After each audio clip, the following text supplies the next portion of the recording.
drive the Kenyan economy, and more so in matters foreign currency, which is a critical component in any country's development.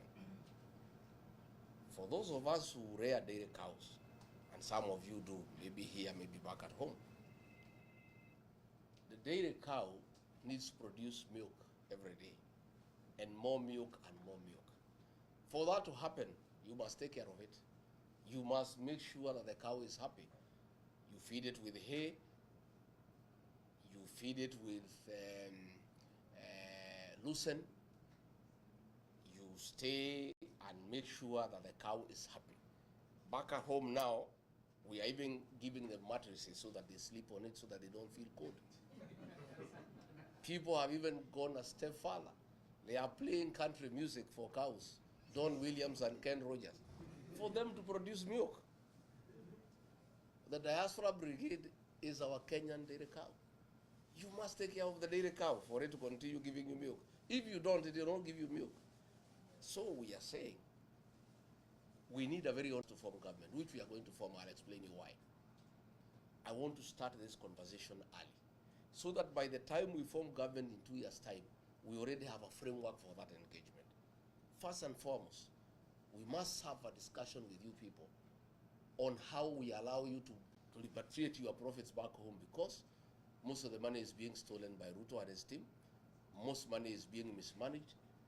There is too much bribery when you try to get building plans approved. You are not very keen.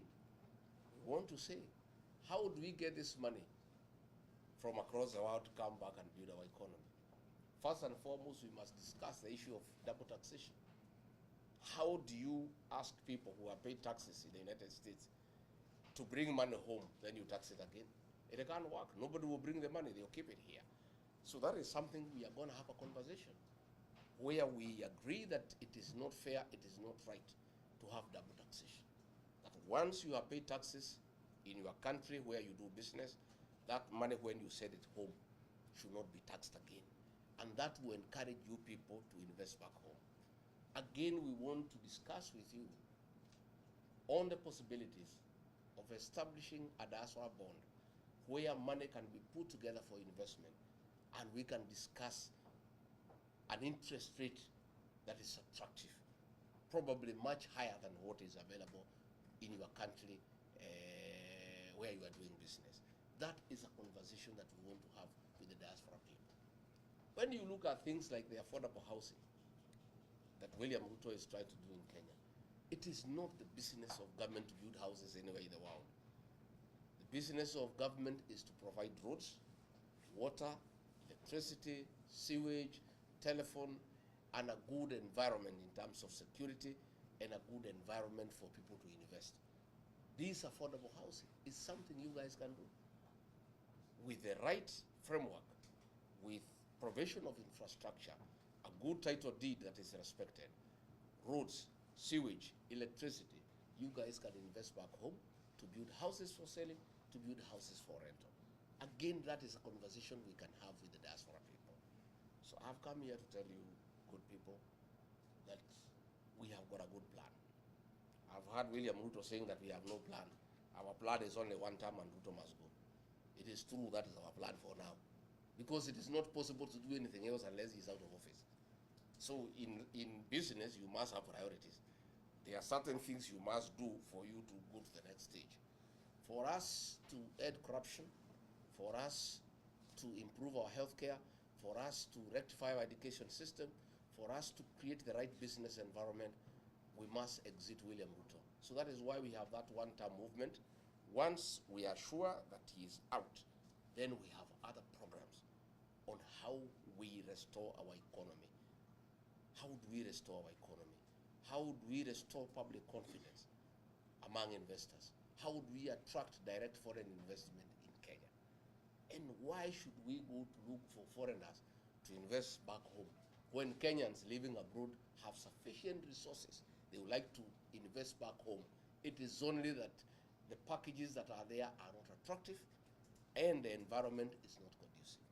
So along the way, we'll be having that conversation with you people in the next 2 years, so that by the time we form the next government, we are have already a framework of engagement with the diaspora people on how you can invest back home.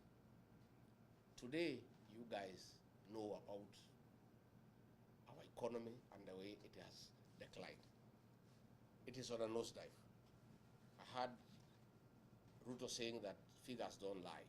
Oh, we have a 9.4% economic growth.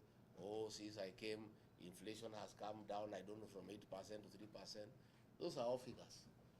If you want to know whether the economy is doing well or not in Kenya, ask the diaspora people. They will tell you, because they are the ones who support families back home. The money you are sending home 3 years ago, you are sending twice or thrice the amount to do the same thing that you used to do, for shopping, for your mother, for your brother, for your relatives. So you don't need to be told by anybody whether we are doing well or not. You know, because the value of the shilling has gone down. What you used to spend 20,000 to go to the supermarket and do shopping for your parents back home, 20,000 used to be a full trolley. Today, 20,000, you can't do half a trolley. You just do a few bags and 20,000 is gone. So things are not working, things are not good. I've heard them shouting at me that I'm talking bad about my country abroad. I am not. I'm just talking about poor leadership. Kenya is a beautiful country, hard-working people, good people, but we have poor leadership that we need to fix for things to work. And we must also be honest people. I cannot come here and cheat you that we are doing well. I'll be a liar. I tell you, oh, things are very good, because you know differently, because you are doing things back at home. So mine is to tell you that we want to have an engagement with you going forward, and I want to assure you that there are good investment opportunities back home. Again, east or west, home is best, and that must be your final destination. At the end of all these investments you have told me you are doing here, the clinics you are doing, the